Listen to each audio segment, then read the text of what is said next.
Hello guys and welcome back to my channel सिर्फ IS। दोस्तों, challenges to internal security of India की इस latest edition 5th की series में आपका बहुत बहुत स्वागत है।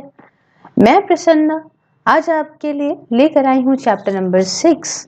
चैप्टर का नाम है linkages between development and spread of extremism. आइए शुरू करने से पहले चैनल जरूर सब्सक्राइब कर लीजिए, बेल आइकन जरूर प्रेस करिए ताकि आपको रेगुलर अपडेट्स मिलती रहें। दोस्तों, हो सकता है 40 मिनट 45 मिनट का लेक्चर हो जाए, बट इस लेक्चर के अंदर हम पूरा कंप्लीट कर लेंगे इस चैप्टर को। तो प्यारे साथियों, जो हमारे पूर्व यूएन सीक्रेट ये सेक्रेटरी जनरल थे, इनका नाम था कोफी अन्नान। नाम तो सुना ही होगा आपने। इन्होंने एक बार ये बात कही थी कि No one in this world can be comfortable or safe when so many people are suffering and deprived। ये बहुत ज़्यादा ज़रूरी और बहुत ही डीप बात बोली थी कि इस विश्व में कोई भी व्यक्ति आराम से, अच्छे से, सेफ्टी से, कंफर्टेबल तरीके से तब तक नहीं रह सकता जब तक के लिए समाज में लोग परेशान हैं, गरीबी से जूझ रहे हैं। इसलिए जो ये सफरिंग है, जो ये परेशानियां हैं, गरीबी है, अंडर डेवलपमेंट की वजह से यही सारी दिक्कतें बनके बड़ी पैदा होती हैं किसी देश की इंटरनल सिक्योरिटी को लेके। एक आम भाषा में अगर बोलूं तो यहाँ पे देश के अंदर बहुत सारे ऐसे इलाके हैं जहाँ पे लोग खाने के लिए, छत के लिए, कपड़ों के लिए सब जूझ रहे हैं।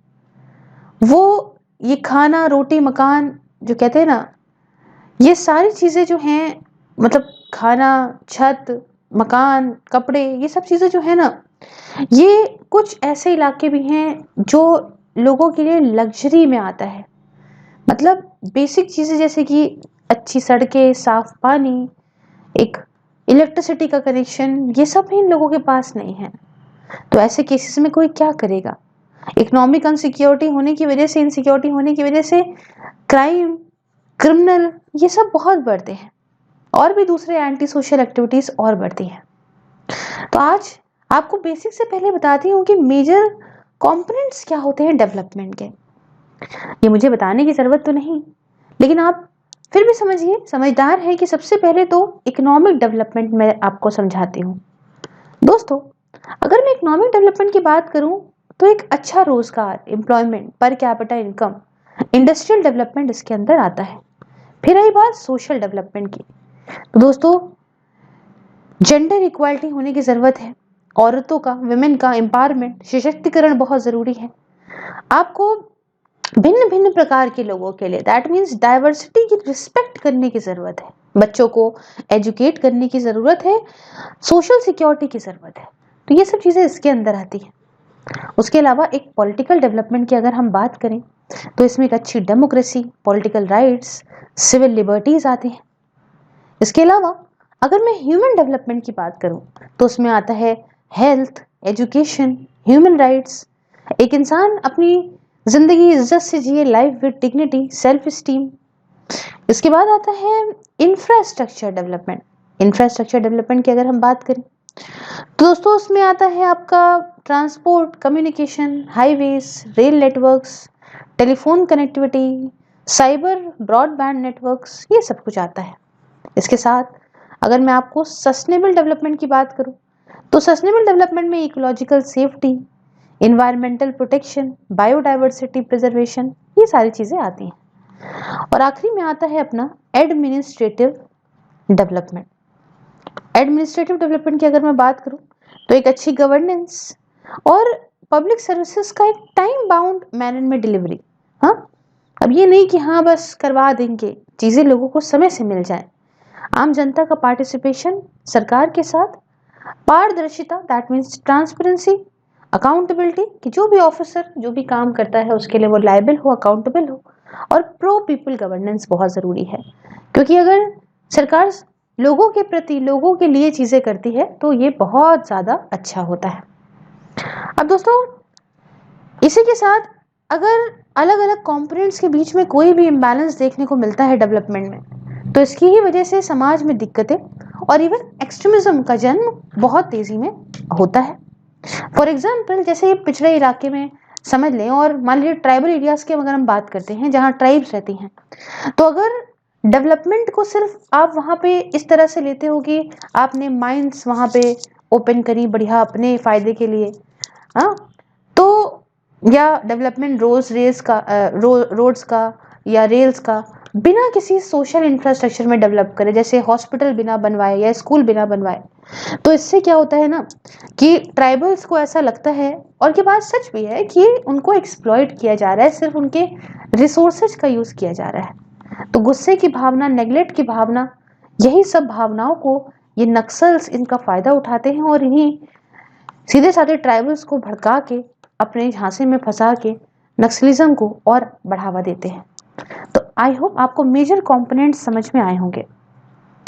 अब दोस्तों, क्या फैक्टर्स हैं जो वजह है ये जो नक्सलिज्म इतना फैलता है, मतलब इनकी वजह क्या है नक्सलिज्म के इतने फैलने की?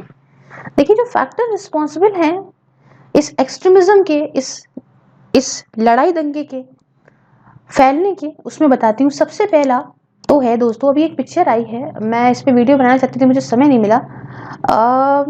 पिक्चर का नाम है, ये जो वरुण धवन की मूवी है, भेड़िया। ठीक है, भेड़िया नाम है पिक्चर का। तो इस पिक्चर में क्या है कि ऐसे तो कॉमेडी वगैरह और भेड़िया वगैरह बनना, ये सब तो अलग की बात है, बट एक जो नॉर्थ ईस्ट के इलाकों की एक बहुत अच्छी और जबरदस्त प्रॉब्लम्स को रेस करा गया है, जो शायद बहुत कम लोगों ने ध्यान दी होगी, या जो थोड़ा बहुत भी इसमें इन्वॉल्व है उन्होंने ध्यान दी होगी, कि किस तरह से उनको चाइनीज बोलना, लोगों को उनकी वेशभूषा की वजह से, या जबरदस्ती उनकी लैंग्वेज पे अपनी लैंग्वेज सुपीरियर दिखाना, ये सब चीजों से उन्हें हर्ट होता है। हाँ, और उनकी जमीन को काट के और वहां पे जबरदस्ती का रोड निकालना, जब एक मौका है साइड से रोड निकालने का, लेकिन जबरदस्ती उसी इलाके से निकालना जस्ट बिकॉज कि 4 पैसे बचेंगे तो 4 पैसे खा लिए जाएंगे, तो ये गलत बात है। तो इसी से ही आप समझिए यहाँ पे एक्सट्रीमिज्म के कुछ फैक्टर्स हैं जो फैलने के लिए रिस्पॉन्सिबल हैं। जैसे कि सबसे पहला है दोस्तों, जल, जंगल, जमीन। तो जैसे आपका घर शहर में हो या गांव में हो, आपके लिए बहुत इंपॉर्टेंट होता है, ऐसे ही ट्राइबल और फॉरेस्ट, जो ट्राइब्स होती है ना, इनके लिए ये जंगल ही इनका सब कुछ है। न जाने कितने सालों से रह रहे, इनका रिश्ता ऐसा है कि सदियों पुराना है। और अगर इनके लैंड राइट्स के साथ कोई वायलेशन होता है, आप लैंड एक्वायर कर रहे हो बिना इनको कंपनसेशन दिए, बिना इनको एक अच्छी जगह शिफ्ट करे, तो इनका गुस्सा बहुत ही ऊपर, बहुत ही 7वें आसमान पे बढ़ जाता है, जो कि बढ़ना भी चाहिए। अगर किसी से भी किसी का घर छीनोगे बिना उसको कोई अच्छा घर दिए, तो दिक्कतें तो होंगी ना। दूसरा, इकोनॉमिक। इकोनॉमिक क्या है दोस्तों? इकोनॉमिक ये कि बेरोजगारी, अनएम्प्लॉयमेंट, गरीबी, पॉवर्टी, इंफ्रास्ट्रक्चर की कमी, जैसे एक अच्छा ट्रांसपोर्ट का सिस्टम ना होना, हेल्थ की फैसिलिटी, हॉस्पिटल्स ना अच्छे होना, अच्छी एजुकेशन ना होना, कम्युनिकेशन ना होना, इलेक्ट्रिसिटी ना होना, और ये गरीब और अमीर के बीच का जो ये गैप है इसका इतना बढ़ना, ये सब एक वजह है इकोनॉमिक प्रॉब्लम्स की। तीसरे नंबर पे अगर मैं आपको बताऊं तो सोशल में क्या? सोशल इनइक्वालिटी, भेदभाव, दैट इज डिस्क्रिमिनेशन या ह्यूमन राइट्स का डिनायर। उसके साथ इंसान अपनी इज्जत से रहना चाहता है, उसकी डिग्निटी ऑफ लाइफ के साथ अब्यूज, तो ये दिक्कतें हैं। चौथा है पॉलिटिकल में मैडम क्या? देखिए, लोगों का पार्टिसिपेशन सरकार के अंदर, इसकी कमी, ठीक है, lack of people's participation in the government. और पांचवा, ये जो गवर्नमेंट डेफिशिट है, क्या है government deficit? Sorry, governance deficit. Governance deficit क्या है? देखिए, कहते हैं कि maximum governance, minimum government. Governance बहुत जरूरी है। अगर टाइम से एडमिनिस्ट्रेशन नहीं मिल रहा है, एक सरकारी मशीनरी का इन दूर दराजों के इलाकों में ना होना, लॉस जो है, इन लॉज नहीं है ना, कानूनों का अच्छी तरीके से इम्प्लीमेंटेशन ना होना, मिसमैनेजमेंट होना और भ्रष्टाचार का बढ़ना सरकारी स्कीम्स के अंदर, ये सब दिक्कतें पैदा करता है। इसके साथ साथ अगर हम देखें तो एथनिक क्या चीजें हैं दोस्तों? एथनिक है, एक्सट्रीमिस्ट यूजुअल इनकी एथनिसिटी को एक एडवांटेज के तौर पे लेते हैं और स्टेट के अगेंस्ट यहाँ पे जो है नफरत फैलाते हैं। जब आप कहते हो ना इधर कि अरे ये देखो तो हमारे जैसा है नहीं, अरे ये तो चाइनीज लगता है, अरे ये तो ये सब चीजें से भेदभाव बढ़ता है, लोगों को लगता है हाँ हाँ हाँ चलो हम अलग ही हो जाते हैं। सातवां, जियोग्राफिकल, जिसके बारे में हमने लास्ट वाले लेक्चर में आपको बहुत तगड़े तरीके से बताया, और 8वीं वजह तो हिस्टोरिकल है ही है।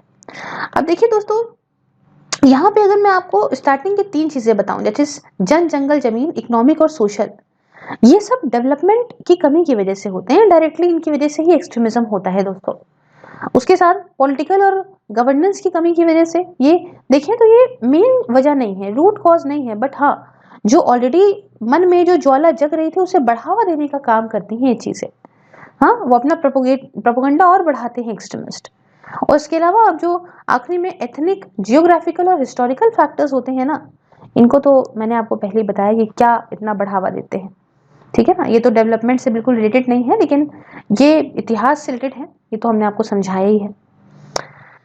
आगे बढ़ते हैं और जानते हैं कि development linked application applicable to India for the spread of extremism, ठीक है, क्या है देखते हैं, थोड़ा सा इसको गौर से समझने की कोशिश करते हैं दोस्तों। थोड़ा पेन का कलर चेंज कर लिया जाए, आइए। ओके, तो development linked factors applicable to India for the spread of extremism. देखिए, टेररिज्म जो बढ़ता है ना कुछ एरिया के अंदर, ठीक है, क्यों बढ़ता है मालूम? क्योंकि वहां पे उसको लगता है कि ये अच्छा मौका है, अच्छा इलाका है टेररिज्म को बढ़ाने के लिए। जैसे कि जब पौधा बढ़ता है तो उसको एक मिट्टी की जरूरत, पानी की जरूरत, एक अच्छी लाइट की जरूरत होती है ना, एक अच्छी खाद की जरूरत, तभी पौधा बीज से पेड़ बनता है। और ऐसे ही इलाकों की तलाश में रहते हैं टेररिस्ट। जब इनको ऐसा ब्रीडिंग ग्राउंड प्रॉपर मिलता है तभी ये वहां बढ़ावा दे पाते हैं। अब ये ब्रीडिंग ग्राउंड क्या होता है भाई? बेरोजगारी, बार बार मैं कहती हूँ, गरीबी, डेवलपमेंट ना होना, यही सब इनको वजह मिलती है अपनी चीजों को आगे बढ़ाने में। तो टेररिज्म के पास एक आइडियोलॉजी की जरूरत होती है, एक विचारधारा की जरूरत होती है, और विचारधारा ये चेपते हैं कि भाई सीधी बात है, एक काम करते हैं, हम ऐसी सोसाइटी लाएंगे जो इक्वल हो, इगैलिटेरियन हो। उसके साथ साथ और आइडियोलॉजी और विचारधारा को घुसेड़ते हैं, एडमिनिस्ट्रेशन की कमी होती है जिसकी वजह से गवर्नेंस अच्छी तरह से हो नहीं पाती, और पॉलिटिकल फैक्टर्स प्रॉपर का यूज करके ये लोग क्या करते हैं, लोगों का ब्रेन वॉश करते हैं, उन्हें मैनिपुलेट करते हैं, और यंग लोगों को सपना दिखा के अपनी तरफ मिला लेते हैं। इसलिए सीधा आप एक चीज समझ रहे होंगे कि जो डेवलपमेंट की कमी है, यही एक बहुत बड़ी वजह है जिसका लिंक आपको देखने को मिलता है एक्सट्रीमिज्म के साथ में। आइए एक एक करके चीजों को बहुत ज्यादा डिटेल से समझते हैं दोस्तों। सबसे पहले है जल, जंगल, जमीन, ठीक है, जल, जंगल, जमीन। थोड़ा मैंने वहां जन बोल दिया था, उसके लिए मैं माफी चाहती हूँ तहे दिल से, नहीं तो मुझे लेक्चर फिर से करना पड़ेगा। ये है जल, जंगल, जमीन। आइए समझाते हैं, मैंने जन अगर बोल दिया हो तो वो जन धन योजना याद आ जाती है मुझको। चलिए, जल, जंगल, जमीन। अब देखिए, ट्राइबल्स को ऐसा लग सकता है कि ये बेचारे, इनको एक अच्छा डेवलपमेंट नहीं मिल रहा है और इनकी बिना मर्जी के इनके ऊपर चीजों को थोपा जा रहा है। जैसे कि मान लीजिए आज का मॉडर्न जो मॉडल है डेवलपमेंट का, जैसे मीडिया पिक्चर में अच्छे से दिखा रखा है चीजों को, कि आपको जो लगता है वो हो सकता है कि लोगों के हिसाब से वो डेवलपमेंट ना हो, उन्हें अपनी चीजें से ज्यादा प्यार हो। हाँ, और यही एक मेन फैक्टर है, नक्सलिज्म जो है वो और बढ़ता है और ट्राइबल्स इसको सपोर्ट करते हैं। हम लोग 100 सालों से देख रहे हैं कि ट्राइबल्स एक अच्छे रिश्ते के साथ रहते हैं, अपने जंगल के साथ, फॉरेस्ट के साथ इनका एक अच्छा रिश्ता है। लेकिन मॉडर्न आज के जो भाई बिल्कुल लॉज हैं, गवर्नेंस है, उसमें क्या है कि इन सब रिश्तों को तोड़ने की बात होती है। जो फॉरेस्ट एक्ट है 1927 का और फॉरेस्ट कंजर्वेशन एक्ट है 1980 का, इसके साथ साथ सुप्रीम कोर्ट के कुछ स्ट्रिक्ट ऑर्डर्स, डेवलपमेंट एक्टिविटीज जैसे माइनिंग करना, पावर प्रोजेक्ट, इंडस्ट्रियलाइजेशन, इन सब वजह से इनकी जो आम बेसिक लाइवलीहुड था वो छिन गया इनसे। सबसे इंपॉर्टेंट चीज देखें तो ये फॉरेस्ट कंजर्वेशन एक्ट 1980, इस एक्ट के हिसाब से इनका जो ट्रेडिशनल राइट है इसमें कुछ बदलाव लाए गए। अब ये अपना जो फॉरेस्ट है उससे अपना हैबिटेट जो इनका है फॉरेस्ट, उनसे अपनी लाइवलीहुड नहीं कर सकते। रिजल्ट के तौर पे इनका जो इतना पुराना जीवन यापन करने का तरीका था इनसे छीन लिया गया, और ना ही कोई इनको बदले में एक अच्छा डेवलपमेंट दिया गया। इनका एक्सेस ना ही कोई बेसिक इंफ्रास्ट्रक्चर से है कि अच्छा ट्रांसपोर्ट, कम्युनिकेशन, इलेक्ट्रिसिटी, और ना ही कोई इकोनॉमिक डेवलपमेंट है जैसे इनको रोजगार या मतलब एम्प्लॉयमेंट प्रोवाइड करना। तो इससे क्या होता है कि ये बेचारे गरीबी में ही रह जाते हैं, बल्कि जो इनकी सिचुएशन है उससे भी बदतर हो जाती है। तो क्या करें? परेशान व्यक्ति क्या करता है? वनरेबल होता है, रिस्की होता है कि भाई वो ऐसे एक्सट्रीमिस्ट आइडियोलॉजीज से, ऐसे लोगों से और प्रभावित हो जाता है और उनके साथ मिल जाता है। और इनको ना ही एक अच्छा प्रॉफिट दिया जाता है कि भाई अगर हम माइनिंग कर रहे हैं तो इनको रॉयल्टी मिलनी चाहिए, इंडस्ट्रीज इनको पैसे देती रही है तो ये खुश रहें। लेकिन ट्राइबल पॉपुलेशन को जब ये नहीं मिलता तो इसीलिए ये एक बहुत ज़बरदस्त जो है ग्राउंड बनती है इन लेफ्ट विंग एक्सट्रीमिस्ट के लिए, जो इसका फ़ायदा उठाते हैं। इसके साथ खराब गवर्नेंस का होना, दूसरे कुछ सोशल और पॉलिटिकल फैक्टर्स का होना, इससे ये सारे लोग जो है वो इन नक्सलिस्ट मूवमेंट का साथ देने लगते हैं। तो आप समझ गए। दूसरा है इकोनॉमिक इश्यूज। दोस्तों, गरीबी क्या ना कराती, गरीबी, बेरोजगारी और एजुकेशन की कमी, ये सब बहुत बड़ी वजह है एक्सट्रीमिज्म में लोगों को खींचने के लिए। पॉवर्टी और अनएम्प्लॉयमेंट को ब्लेम करा जाता है, ऐसी फीलिंग्स इंसान में पैदा होती है ना। कहते हैं, अभी मैं कल देख रही थी, मैं देखती हूँ कि जब इंसान को फाइनेंशियल डिस्ट्रेस होता है तो उसका दिमाग -13 पॉइंट से कम चलने लगता है। अब आप कहेंगे क्यों, प्यार में धोखा खाए हुए से भी ज्यादा? हाँ, क्योंकि फाइनेंशियल स्ट्रेस एक इंसान की बेसिक नीड है, और अगर किसी की बेसिक नीड नहीं पूरी होती तो वो बहुत ज्यादा परेशान होता है और कोई काम को नहीं कर पाता। तो एक होपलेसनेस, एक डेस्पिरेशन पैदा होती है लोगों में, और इतनी खराब इकोनॉमिक कंडीशन का होना, यही सब ऐसी अपॉर्चुनिटीज पैदा करते हैं जिससे लोग सोचते हैं क्या करें, अब क्या करें, अब कैसे भी करके नौकरी पाने के लिए मुझे क्या करना पड़ेगा। और जहां उन्हें लगता है कि ये आदमी कह रहा है कि भाई हमारा साथ देगा, क्या कहते हैं कि खाली दिमाग शैतान का घर, तो ऐसे अनएम्प्लॉयड यूथ जहां समझते हैं कि भाई एक्सट्रीमिस्ट हमारा साथ दे रहे हैं, ये हमें अच्छी राह दिखाएंगे, ये इनके साथ जुड़ जाते हैं। तो क्या अचंभे की बात नहीं है टेररिज्म आज की डेट में Afghanistan, Yemen, Somalia, Pakistan, Indonesia में क्यों है? क्योंकि ऐसी भ्रष्टाचार से भरी ये देश है। गरीबी, बेरोजगारी की वजह से गुस्सा है लोगों में, देखते हैं ये लोग कि इनके साथ जस्टिस नहीं हो रहा है, तो ये यंग लोग, आदमी हो चाहे औरत हो, इनके दिमाग में चीजें भर जाती हैं और यही यंग माइंड्स हथियार उठाने को मजबूर हो जाते हैं। कभी आपने देखा है कोई ऐसे लोग जिनकी बहुत पैसा कमाते हो सोसाइटी के अंदर, वो सब ये सब काम करते हैं क्योंकि उनके पास समय ही नहीं है। हाई लेवल्स जब अनएम्प्लॉयमेंट के होते हैं ना, जब गरीब और अमीर के बीच का जो गैप है बहुत ज़्यादा होता है ना, इसी से ही ये जो लोग हैं वो टेरर ऑर्गेनाइजेशन यहाँ पे रिक्रूट करते हैं एजुकेटेड अनएम्प्लॉयड यूथ को, जो अच्छी तरीके से सोच समझ के ब्रूटल अटैक्स करवाते हैं। तीसरा दोस्तों, सोशल इश्यूज। क्या है इश्यूज में? देखिए, इस तरीके से समाज टूटना, ये जो मार्जिनलाइजेशन है, कुछ लोगों को मेन स्ट्रीम सोसाइटी से काफ़ी अलग रहना, ये सब भी वजह है एक्सट्रीमिज्म में की तरफ धकेलने की, लोगों को डिप्राइव करना, इनकी हालत काफ़ी ख़राब रहना, इकोनॉमिक इम्प्रूवमेंट इनका ना होना। ठीक है, ये सारे कुछ ऐसे फैक्टर्स हैं जो एक्सट्रीमिज्म की तरफ लोग बढ़ते हैं। और इसका बेसिक एग्जाम्पल दोस्तों ये नॉर्थ ईस्ट का इलाका है। बहुत सारे ट्राइबल एक्सट्रीमिज्म को सिर्फ इसलिए भी सपोर्ट करते हैं क्योंकि उनको ऐसा लगता है कि इनकी जो कल्चरल आइडेंटिटी है वो अटैक में है, बाहर से लोग आके इनको सब जो है वो इनके ऊपर कब्जा कर लेंगे, इनकी ज़मीन छीन लेंगे, क्योंकि लोग बहुत सारे पार्ट ऑफ द कंट्री से आ जाते हैं, कंट्री के बाहर से आ जाते हैं, जो कि हम आए दिन सुनते रहते हैं। फिर पॉलिटिकल इशूज़ दोस्तों, पॉलिटिकल फैक्टर्स ये भी एक इनडायरेक्ट वजह है एक्सट्रीमिज्म की। देखिए, जहाँ पे ह्यूमन राइट्स, डेमोक्रेटिक वैल्यूज़ की कमी होती है ना, लोग दिक्कत में होते हैं ना, वहीं पे ही वायलेंस को बढ़ावा मिलता है। एक्सट्रीमिज्म इसलिए भी बढ़ता है क्योंकि लोगों के पास सिविल लिबर्टीज पे काफ़ी रिस्ट्रिक्शंस हैं, पॉलिटिकल राइट्स की कमी है। सिविल लिबर्टीज का मतलब जानते हैं क्या? अपनी बात, फ्रीडम ऑफ एक्सप्रेशन, खुल के चीज़ें कह सकें, एसोसिएशन बना सकें, मूवमेंट हो, प्रेस और फ्रीडम हो, आज़ादी हो फ्रॉम रिलीजन, राइट हो, ड्यू प्रोसेस से प्रोटेक्शन हो इंडिविजुअल्स का, कि भाई स्टेट पावर्स का वो कोई अनवारंट यूज़ ना कर सकें, प्रोटेक्शन हो माइनॉरिटीज का, पोटेंशियल उनके साथ जो इंक्रोचमेंट होता है इनके राइट्स के साथ, उससे। हाँ, तो ये जो मेजॉरिटी रूल होता है इसमें माइनॉरिटीज के साथ जो दिक्कत होती है, इन सब चीज़ों से जो है लोगों को बचाव मिले। पॉलिटिकल राइट्स क्या है? पॉलिटिकल राइट्स हैं कि भाई लोग रूल्स और रेगुलेशंस, मतलब जो इनका रूल्स है, मैकेनिज्म है, एग्जाम्पल एक फ्री और फेयर इलेक्शंस हो जिसमें लोग पार्टिसिपेट करें, कम्युनिटीज पार्टिसिपेट करें, जिससे सरकार की डिसीजन मेकिंग को इफेक्ट हो। पॉलिटिकल प्रोसेस में लोग प्यार से, जनरसली, है ना, जनरली लोग पार्टिसिपेट करें। तो ये सारे पॉलिटिकल जो फैक्टर्स हैं ना, इसका भी टेररिस्ट ग्रुप काफ़ी यूज़ करते हैं एजुकेटेड पढ़े लिखे लोगों का ब्रेन वॉश करने में, अनएम्प्लॉयड लोगों का ब्रेन वॉश करने में, अपनी आइडियोलॉजी को उसके अंदर भरने में कि देखो तुम्हें तो इंक्लूड ही नहीं करा जा रहा है। तो ये दिक्कतें हैं। भड़काने का मेन काम है, तब समझिए। फिर आता है गवर्नेंस डेफिशिएंट। दोस्तों, ऐसे इलाके जहां पे प्रॉपर गवर्नेंस नहीं है, ऐसी प्लेसेस ही एक्सट्रीमिस्ट के लिए एक ऐसा इलाका बनती है जहाँ छुप के रह सकते हैं और अपने आप अपना काम कर सकते हैं। पुअरली गवर्न प्लेसेस की वजह से एक एक्टिव सपोर्ट मिलता है एक्सट्रीमिस्ट को आसपास की कम्युनिटीज से, जो सरकार द्वारा इग्नोर्ड फील करती हैं। जब कोई भी सरकारी एजेंसी इनको सिक्योरिटी नहीं देती, रूल ऑफ लॉ नहीं है, तो एक्सट्रीमिस्ट अपना खुद का ऑर्डर वहां पे लागू कर लेते हैं और इनसे पैसा लेने लगते हैं, इनकी पॉपुलेशन को रिक्रूट करने लगते हैं, कहते हैं कि हम आपका भला करेंगे भाई।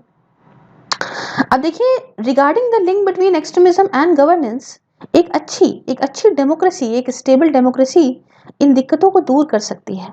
हाँ, ये सही से अगर वर्किंग नहीं हो रही है उस इलाके में, तो उसके लिए एक फीडबैक दें और फीडबैक जो मिला उससे फटाफट से रेमेडी प्रोवाइड करें, दिक्कतों को सॉल्व करें। बट क्या करें, अनफॉर्चुनेटली इंडिया के अंदर सालों साल से सरकार जो है वो कोई फटाफट से कदम नहीं उठा रही है।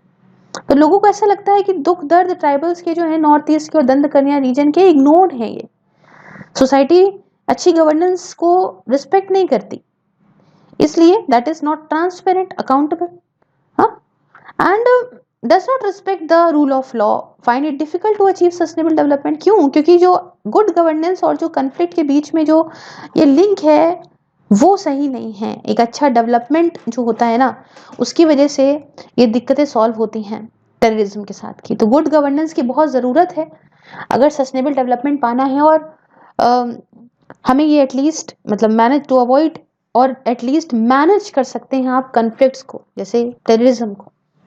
और ये ट्राई जंक्शन थ्योरी, दोस्तों इस थ्योरी के हिसाब से ऐसे एरियाज जो कि ट्राई जंक्शन बॉर्डर्स के अराउंड सिचुएटेड हैं, इन 3 स्टेट्स के, इन एरियाज को जरूरत है कि भाई यहाँ अच्छी गवर्नेंस है, क्योंकि यहाँ पे गवर्नेंस डेफिशिट है। ये एरियाज में अच्छा ट्रांसपोर्ट नहीं है, अच्छा कम्युनिकेशन नहीं है, अच्छे इंफ्रास्ट्रक्चर नहीं है। ये है दंड कर्ण्या रीजन, जो सबसे ज्यादा अफेक्टेड माओइस्ट का एरिया है हमारे देश के अंदर। ये सबसे बड़ा एग्जाम्पल है इस ट्राई जंक्शन थ्योरी का। तभी तो ये छुपते हैं इधर उधर ना। कंक्लूजन के तौर पर टेररिज्म के अंदर कुछ बेसिस हैं, कुछ आइडियोलॉजी हैं, कुछ ऐसी चीजें हैं जो हमें ऐसा पैदा कराती हैं चीज़ों को, जिससे हमारे दिमाग में असर पड़ता है, एक सेक्शन ऑफ लोगों पे असर पड़ता है, खासकर नौजवानों पे को, जिनको एक अच्छी ज़िंदगी चाहिए। कभी कभी कुछ ये गरीबी का, पॉवर्टी का, अनएम्प्लॉयमेंट का यूज़ करते हैं जनता को अपनी तरफ, अपने कॉज में अट्रैक्ट करने के लिए। बहुत सारे लोग लिबरल जो इंटेलेक्चुअल्स होते हैं वो इस झांसे में फंस जाते हैं, जैसा ये प्रोपेगेंडा फैलाते हैं बिना समझे कि क्यों ऐसा हो रहा है, इनके सिद्धांत क्या हैं। ये चाहते हैं कि बताते हैं कि हमें वायलेंस से चीज़ों को पाना है, लेकिन भोला भाला इंसान जिसे कुछ नहीं मिल रहा वो भटकता है, एक गलत सलत इश्यूज को पैदा करते हैं, है ना। बट अंडरलाइन फैक्टर्स जिससे और बढ़ावा मिलता है इसे ये है कि इकोनॉमिक और सोशल डेवलपमेंट की कमी होना, और यही बेसिस है इंसर्जेंसी मूवमेंट का, नॉर्थ ईस्ट या लेफ्ट विंग एक्सट्रीमिज्म का देश के अंदर। हालांकि दोस्तों जो ये लिंक है एक्सट्रीमिज्म और अंडर डेवलपमेंट के बीच में, ये यूनिवर्सल नहीं है, हर जगह नहीं मिलता। जम्मू एंड कश्मीर तो एक ऐसा एग्जाम्पल है जहाँ एक्सट्रीमिज्म अंडर डेवलपमेंट की वजह से नहीं है, बट क्योंकि इतिहास के तौर पे हिस्टोरिकल और जियोग्राफिकल रीजंस की वजह से है, पाकिस्तान फंड करता है ना। तो ये सब वजह भी है। खैर, आगे बढ़ते हैं और पॉजिटिव इम्पैक्ट आपको बताते हैं सोशियो इकोनॉमिक डेवलपमेंट का। क्या आप कहेंगे ना, मैम आप बातें तो बहुत कर रही हैं, लेकिन क्या अच्छा इम्पैक्ट है इस सोशियो इकोनॉमिक डेवलपमेंट का अगर हम देखें एक्सट्रीमिज्म को कम करने में? तो प्यारे साथियों, इससे क्या होता है ना, एक अच्छा सोशल इकोनॉमिक डेवलपमेंट पॉलिसी अगर आप लेकर आते हो तो शांति, स्टेबिलिटी का माहौल आता है। सोसाइटी का सेक्शन अगर उसको फायदा हो रहा है डेवलपमेंट से, तो इससे लोकल सपोर्ट जो एक्सट्रीमिस्ट को मिलता है वो हटने लगता है। हाँ, अगर सरकारी एजेंसीज लोगों के लिए काम कर रही हैं, इससे क्या होगा, टेररिस्ट अब रिक्रूटमेंट किसका करेंगे? बहुत सारे टेररिस्ट ऑर्गेनाइजेशन नए नए मेंबर्स को कमिटी से तभी लेते हैं ना जब देखते हैं कि उनका दुख दर्द है। जब उनको दुख ही नहीं होगा तो क्या करेंगे, वो ऑफर कैसे करेंगे रिक्रूटमेंट? हाँ, इंसेंटिव मिल रहा है, फैमिली सपोर्ट उनको देता है। ये टेररिस्ट क्या करते हैं, कहते हैं हम तुमको पैसे देंगे, तुम्हारी फैमिली को सपोर्ट करेंगे, तभी तो ये लोग आते हैं। लेकिन सब अगर अच्छे से रह रहे हैं, सोशल और इकोनॉमिक डेवलपमेंट पॉलिसीज अच्छी हो रही हैं, तो इससे रिक्रूटमेंट कम हो जाएगा, क्योंकि उनके दुख दर्द कम हो जाएंगे। तो कोई क्यों अपनी जान देने जाएगा? हाँ, तो जो एबिलिटी है डेवलपमेंट पॉलिसीज की टेररिज्म को रोकने में, ये डिपेंड करता है किस तरीके से इन पॉलिसीज को दोस्तों इम्प्लीमेंट किया जा रहा है। सबसे ज़्यादा सक्सेसफुल सोशल और इकोनॉमिक डेवलपमेंट पॉलिसीज की बात करें तो उसमें पहली तो ये कि developed in consultation with the community leaders. Community leaders के साथ कंसल्टेशन करके ही डेवलपमेंट की चीज़ों को थोपो, क्योंकि ऐसा ऐसा नहीं लगेगा कि फिर वो आपको लग रहा है डेवलपमेंट, उनको लग रहा है मेरे ऊपर थोप रहे हैं, ये नहीं होना चाहिए। तो बातचीत करके कुछ अच्छा सा सोल्यूशन निकालिए जो उनको दिक्कतें हैं। दूसरा, जैसी उनको ज़रूरतें हैं उस हिसाब से स्पेसिफिक रिक्वायरमेंट को उस पर्टिकुलर टारगेटेड कम्युनिटीज़ की आपको सॉल्व करना है। इसके साथ साथ अगर मैं आपको बताऊं तो दोस्तों, जो accompanied by disbursement mechanism that ensure proper fiscal management और नॉन पार्टीशनशिप हो। मतलब क्या है कि भाई देखो, यहाँ पे आपको क्या, भाई सरकार को क्या करना चाहिए कि जो भी पैसा रुपया आ रहा है ये ऐसा हो कि सब में बटे, ऐसा ना हो एक जगह चला जाए बाकी लोग ऐसे उससे वंचित रह जाएं। एक अच्छी पॉलिसी सोशल और इकोनॉमिक डेवलपमेंट की, और उस पर आपको अड़े रहना है, तभी आप टेररिज्म को दूर कर सकते हो। ठीक है, तो हमें कई सारे सक्सेसफुल एग्जांपल्स में मिले हैं, जैसे त्रिपुरा हो गया, मिजोरम हो गया, कोई दूसरे पार्ट भी हैं नॉर्थ ईस्ट के जहाँ एक्सट्रीमिज्म बहुत फैला हुआ था, लेकिन इस पर रुकावट हुई, ये रुका जब होलिस्टिक डेवलपमेंट हुआ इन सारे एरियाज का। अब प्यारे साथियों, आगे बढ़ेंगे और जानेंगे कॉन्स्टिट्यूशनल और legal safeguards for tribal development. आइए समझते हैं संविधान में क्या है, क्या सेफगार्ड्स दिए गए हैं इन ट्राइबल्स के डेवलपमेंट के लिए। दोस्तों सबसे पहले तो हम 5th शेड्यूल की बात करते हैं। आप सभी ने जरूर पढ़ा होगा इंडियन पॉलिटी को, तो उसमें आपने देखा होगा कि 5th शेड्यूल ये कहता है कि सारी जो शेड्यूल एरियाज हमारे देश के अंदर जिनके पास फॉरेस्ट रिजर्व है और जहाँ शेड्यूल ट्राइब्स रहती हैं, इन्हें गवर्नर्स एडमिनिस्ट्रेट करेंगे उस स्टेट के। कैसे? अपॉइंट करके ट्राइबल एडवाइजरी काउंसिल को, किसमें से? From among the tribal communities जो पर्टिकुलर फॉरेस्ट रिजर्व की है या शेड्यूल एरिया की है। बट ये हुआ नहीं है देश के अंदर, है ना। इस वैक्यूम में ये सारे फॉरेस्ट जो हैं इन्हें माइनिंग में दे दिया जाता है, इसलिए ट्राइबल कम्युनिटीज को यहाँ से इधर से उधर होना पड़ जाता है। तो ये एक बात हो गई। दूसरी बात, 9th शेड्यूल की बात करते हैं। दोस्तों 9th शेड्यूल कॉन्स्टिट्यूशन का डील करता है इस फैक्ट से कि जो कल्टिवेबल लैंड है, हाँ, जिसमें हजारों सालों से यहाँ पे ये अपर कास्ट के अंदर आती है, अपर कास्ट की ओनरशिप के अंदर आती है, इसे जो है सरकार को अक्वायर कर लेना चाहिए और उन लोगों को बांटना चाहिए जो लैंडलेस, जिनके पास जमीन नहीं है, ऐसे किसानों को बांटना चाहिए। सिंस लैंड रेवेन्यू एक स्टेट का सब्जेक्ट है, राज्य का सब्जेक्ट, आप जानते हैं 3 सब्जेक्ट हैं 7th शेड्यूल के अंदर, जिसमें कि आपका आता है जो है आपकी यूनियन लिस्ट, स्टेट लिस्ट और कॉन्करेंट लिस्ट। तो जो स्टेट लिस्ट है उसका अंदर स्टेट का सब्जेक्ट आता है। तो स्टेट जो है इनके पास ये लॉ बनाएंगी, लैंड सीलिंग लॉज बनाएंगी और इम्प्लीमेंट करेंगी इन्हें कैसे? अक्वायर करके फार्मलैंड्स को लैंडलॉर्ड से, और उसके बाद रीडिस्ट्रीब्यूट करना इनको उन किसानों के बीच में जिनके पास जमीन नहीं है, हु आर लैंडलेस फार्मर्स, जो सालों साल से काम करते हैं अपने लैंड ओनर्स की जमीन पे। लेकिन सिर्फ 3 स्टेट्स हैं, जो पुरानी स्टेट जम्मू एंड कश्मीर की थी, है ना, अब तो चलो टेरिटरी वगैरह होगा, वेस्ट बंगाल की और केरला की, ये 3 ही स्टेट्स थी जिन्होंने लैंड सीलिंग लॉज को इम्प्लीमेंट किया था, legislated by all the states by 1955. ठीक है, only 3 states erstwhile state of Jammu and Kashmir, West Bengal and Kerala implemented the land sealing laws legislated by all states by 1955. West Bengal के अंदर दोस्तों ज्योतिदार्स और deceive landless farmers and jotedars sorry in West Bengal jotedars as the landlords are called there, वहां पे landlords को बोलते हैं ज्योतिदार्स। मैं सोच रही हूँ थोड़ा सा लाइट लग रहा है, ओके अभी सही है, हाँ यहाँ पे भी सही है, okay.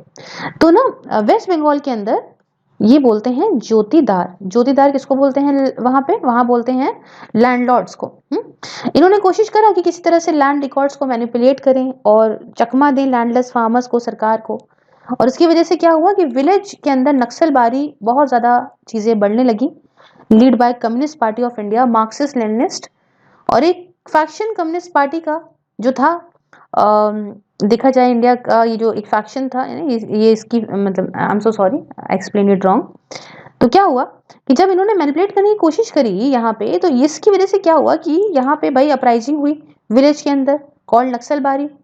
Led by communist party of India, Marxist Leninist, जो कि एक फैक्शन है इस कम्युनिस्ट पार्टी का, इसने, जो एमएल बोलते हैं, Marxist Leninist, communist party of India, Marxist Leninist वाला जो फैक्शन है, इसने यहाँ पे भाई शुरू करा, है ना, चीजों को, दिक्कतों को।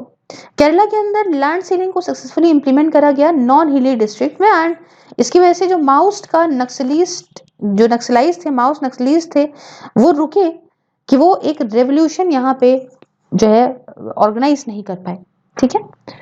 अच्छा, तीसरी बात क्या, पॉलिटिकली बताऊं तो पीसा, पीसा के बारे में आपने सुना होगा, panchayat extension to schedule areas act. ये जो पीसा एक्ट है 1996 का, ये एक रेडिकल गवर्नेंस पावर्स देता है ट्राइबल कम्युनिटीज को, और ट्रेडिशनल कम्युनिटीज के राइट्स को रिकॉग्नाइज करता है कि उनके पास भी जो उनके हक हैं भाई नेचुरल रिसोर्सेज पे, उनका हक है।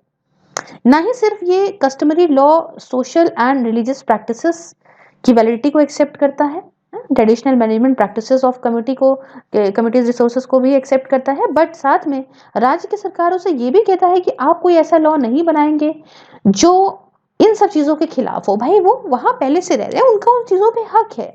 तो आप सीधा सीधा उस कम्युनिटी का जो रोल है उसको आप रिकॉग्नाइज करिए। तो इससे इन्होंने एक ग्राम सभा को जो है वो अच्छी खासी पावर दे रखी है।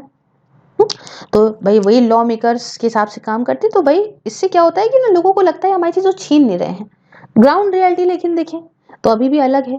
पीसा मोस्टली पेपर पे ही रह गया है। दो फंडामेंटल रिस्पॉन्सिबल फैक्टर्स जो सरकार की फंक्शनरीज के दिमाग में है वो ये हैं कि भाई ट्राइबल कम्युनिटीज हैं, चलो ठीक है, स्टेट गवर्नमेंट लॉज हैं, प्रोविजनल है, लेकिन ये पीसा एक्ट को जो है वो नेग्लेक्ट कर देते हैं।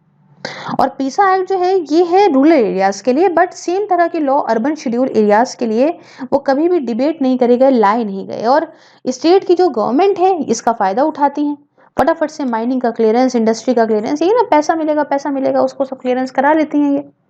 और जो काम करने का इनका तरीका है काफी सिंपल है, ये रूरल पंचायत को अपग्रेड करते हैं शेड्यूल एरियाज में से अर्बन एरियाज में, है ना, ये बाईपास कर देते हैं पीसा को। तो क्या है ना, तो ये इससे क्या होता है कि which mandate village council approval for such project, तो ये रह जाता है यहाँ पे। तो सबके लूप होल्स निकाल सकते हैं लिए है ना। तो पिछले कुछ सालों में 600 से ज्यादा विलेज पंचायत, बहुत सारे इनमें से शेड्यूल एरियाज ये कन्वर्ट कर दिए गए हैं अर्बन लोकल बॉडीज में। और ये सारे जो है ना, ये मेजर इंडस्ट्रियल इन्वेस्टमेंट के प्रपोजल जो है यहाँ पे हुआ है, ऐसे एरियाज हैं। तो जब ऐसे करोगे, लूप होल्स लोगे, तो दिक्कत तो होगी। खैर, एक बहुत इंपॉर्टेंट चीज है, देखिए आगे लिखा होना चाहिए लेकिन अभी लिखा नहीं है, ये शायद मैंने दूसरी स्लाइड ले ली, इसमें बहुत कम लिखा हुआ है। चलिए, चौथी बात है यहाँ पे फॉरेस्ट राइट्स एक्ट 2006। मैंने बताया ना, दिक्कत हर जगह है। ये एक्ट रिकॉग्नाइज करता है, देता है फॉरेस्ट के राइट्स को, राइट्स ऑफ ऑक्यूपेशन को शेड्यूल ट्राइब्स को और दूसरे जो ट्रेडिशनल फॉरेस्ट ड्वेलर्स हैं जो यहाँ रहते आए हैं जंगलों में जनरेशन टू जनरेशन से। ठीक है, इन सबको राइट्स देता है, बट उनके राइट्स जो रिकॉर्ड नहीं करे गए हैं। यह एक्ट काफी इंपॉर्टेंट तरीका है इम्प्रूव करने के लिए जिंदगी उन लोगों की जो सिर्फ फॉरेस्ट पे डिपेंड हैं, है ना, कैसे उनके लैंड के राइट्स को सिक्योर करके। बट जब ये एक्ट नहीं आया था, before this act came into force, यहाँ पे नियरली 40 लाख ट्राइबल्स लोग थे जिनको नहीं मिला था लीगल स्टेटस अपनी जमीनों का। सारा फायदा ये जो फॉरेस्ट राइट्स एक्ट का है वो ट्राइबल्स एंजॉय नहीं करे, अभी भी नहीं करे। और ये इसलिए क्योंकि फॉरेस्ट डिपार्टमेंट जो देखता है इस एक्ट को, और ट्राइबल्स लगातार कंप्लेन करते हैं फॉरेस्ट डिपार्टमेंट को कि इनकी जो सोच है वो एंटी ट्राइबल है, हमें पूरी चीजें नहीं मिल रही हैं जो एक्ट में लिखी हैं। कुछ मेजर जो कंसर्न है इस एक्ट के इम्प्लीमेंटेशन को लेके वो रिलेटेड है कि भाई क्लेम्स हाई रेट रिजेक्शन है क्लेम का, बहुत ही कम प्रोग्रेस है कम्युनिटी के राइट्स को रिकॉग्नाइज करने में। हैबिटेट राइट्स, खासकर जो पर्टिकुलरली वल्नरेबल ट्राइबल ग्रुप्स हैं, इसको लेकर यूपीएससी ने सवाल भी पूछा था, इनके राइट्स को रिकॉग्नाइज प्रॉपर नहीं किया जाता है। सही चीज नहीं दी जाती है ना, ग्राम सभा मीटिंग्स की पंचायत लेवल पे इंफॉर्मेशन नहीं प्रॉपर पास होती है। Insistence of particular form of evidence, claims not been informed about rejections of claims, लोग बताते ही नहीं हैं।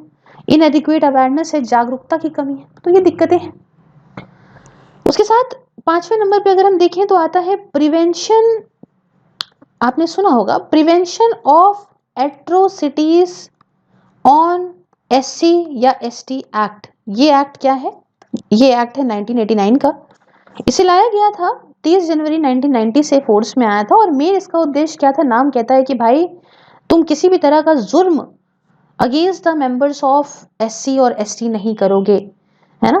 तो प्रोवाइड फॉर स्पेशल कोर्ट दिया जाएगा ट्रायल के लिए अगर ऐसा कोई ऑफेंस होता है, और जल्द से जल्द रिलीफ मिलेगा, रिहैबिलिटेशन दिया जाएगा, लोगों को दिक्कतों से सॉल्व करके कहीं और सेटल कराया जाएगा, विक्टिम्स को अगर जो भी ऐसे ऑफेंसेस से झेले गए हैं, ठीक है, या ऐसे ऑफेंसेस से मैटर से कनेक्टेड हैं। अच्छा, छठी बात क्या है, न्यू लैंड एक्विजिशन एक्ट 2013 का। इसमें क्या है कि फेयर कंपनसेशन और ट्रांसपेरेंसी दी जाएगी लैंड एक्विजिशन में, रिहैबिलिटेशन में, और रीसेटलमेंट एक्ट है ये 2013 का। ये कहता है कि लैंड एक्वायर अगर आप कर रहे हो तो आप प्रॉपर रूल्स के हिसाब से करोगे, अच्छा कंपनसेशन दोगे, जो लोग वहां रहते हैं उनको दूसरी जगह सेटल कराओगे, रीसेटलमेंट रिहैबिलिटेशन बहुत जरूरी है अफेक्टेड पर्संस का। एक्ट के अंदर ये भी प्रोविजन है दोस्तों कि हम एक अच्छा कंपनसेशन देंगे जिनकी जमीन ले रहे हैं। एक ट्रांसपेरेंसी की जरूरत है, पूरा प्रोसेस आप कैसे एक्वायर कर रहे हो, फैक्ट्री या बिल्डिंग कैसे क्या लग रही है, इंफ्रास्ट्रक्चर प्रोजेक्ट क्या है, लोगों को अच्छे से सेटल करना जरूरत है, ठीक है। ये इंडिया का जो बड़ा सा इंडस्ट्रियलाइजेशन ड्राइव है ना, इसका एक पार्ट है, इसे पब्लिक प्राइवेट पार्टनरशिप के द्वारा जो है इम्प्लीमेंट किया जा रहा है, आगे बढ़ाया जा रहा है। और न्यू लैंड एक्विजिशन एक्ट ये लोगों के प्रति होगा, प्रो पीपल होगा, एक अच्छा लॉ लेकर आएगा। हालांकि बहुत सारी राज्य की सरकारें प्रोविजंस कुछ हटा चुकी हैं इस एक्ट से, ताकि ज़्यादा प्राइवेट इन्वेस्टर्स उनके यहाँ आ सकें, फॉरेन कंपनीज आ सकें। तो भाई ये जो ईज ऑफ डूइंग बिजनेस को बढ़ाने के चक्कर में तो भाई क्या करना चाहिए, व्हाट शुड बी डन। देखिए हमारा मिशन ये है कि हमें ये लेफ्ट विंग एक्सट्रीमिज्म जो है ना ये खत्म करना है। कैसे खत्म करोगे आप, एक्सट्रीम पॉवर्टी को खत्म करो, बेरोजगारी को खत्म करो, गुस्सा जो लोगों में है उसे खत्म करना है, ताकि नौजवानों के मन में, आदमी औरत किसी के मन में ऐसा ना हो कि हम अपनी सिचुएशन से भाग रहे हैं और हम दंगा करें, लड़ाई करें, तभी हम अपने हकों को पा पाए। डेवलपमेंट का उद्देश्य ये है कि गरीबी हटानी है, लोगों को सब एक साथ लेकर आना है, प्रमोट करना है इंक्लूजन को, सोशल जस्टिस को, ताकि लोग भी इकोनॉमिक और ग्लोबल मेन स्ट्रीम में आए, और कैपेसिटी को बिल्ड करना है in essence of development and long term process. आइए कुछ स्टेप्स की जरूरत है, जैसे कि सबसे पहले कि सेंसिटाइजेशन, क्या लोकल कॉन्टेक्स्ट का, कस्टम्स का, क्रिटिकल नीड्स जो हैं कॉन्फ्लिक्ट अफेक्टेड कम्युनिटीज की, है ना, उन्हें एड्रेस करना है। दूसरी बात, और ज्यादा ध्यान दीजिए आप कुछ टॉपिक्स पे, जैसे कम्युनिटी का डेवलपमेंट हो गया, गवर्नेंस हो गई, एक अच्छी सर्विस डिलीवरी हो गई, ह्यूमन के राइट्स हो गए, पॉलिटिकल जो दुख दर्द है उनको, इसके साथ इफेक्टिव इंप्लीमेंटेशन आप प्रोटेक्टिव लेजिस्लेशन का करिए, इंटेंस डायलॉग, आप बातचीत करिए ना, एक कंक्लूजन पे लेकर आइए। एक अच्छा इंफ्रास्ट्रक्चर बहुत जरूरी है, अच्छा इन्वेस्टमेंट जरूरी है इंफ्रास्ट्रक्चर के अंदर, ट्राइबल के राइट्स को बहुत जरूरी से प्रोटेक्ट करना चाहिए आपको, एम्प्लॉयमेंट तो प्रोवाइड करना ही चाहिए, टैक्स हॉलिडेज देने चाहिए इन्वेस्टर्स को उन सारे एरियाज में, आपको सोशल सिक्योरिटी इंश्योर करानी है, आपको लाइवलीहुड सिक्योरिटी इंश्योर करानी है, फूड की सिक्योरिटी हो, अच्छी एजुकेशन हो, लैंड रिफॉर्म्स की जरूरत है, बढ़िया।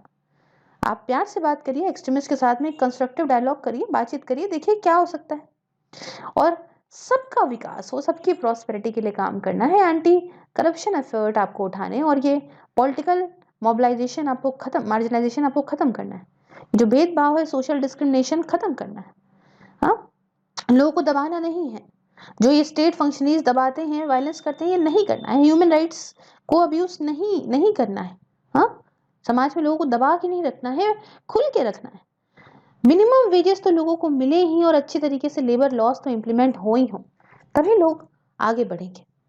कैसा लगा आपको लेक्चर, आप मुझे बताइए। चैप्टर यहाँ ओवर हो जाता है, नेक्स्ट चैप्टर नेक्स्ट सेक्शन में करेंगे हम। Thank you so much for watching, I hope you like the video, if yes then do like share and subscribe, join button को प्रेस करके आप मेरी मेंबरशिप को ज्वाइन कर सकते हैं, इन सारे लेक्चर्स को आप फेसबुक पे भी देख सकते हैं, इसके अलावा इंस्टाग्राम, टेलीग्राम वगैरह ये सब भी ज्वाइन कर सकते हैं, all the link are in description box. Thank you so much, have a nice day.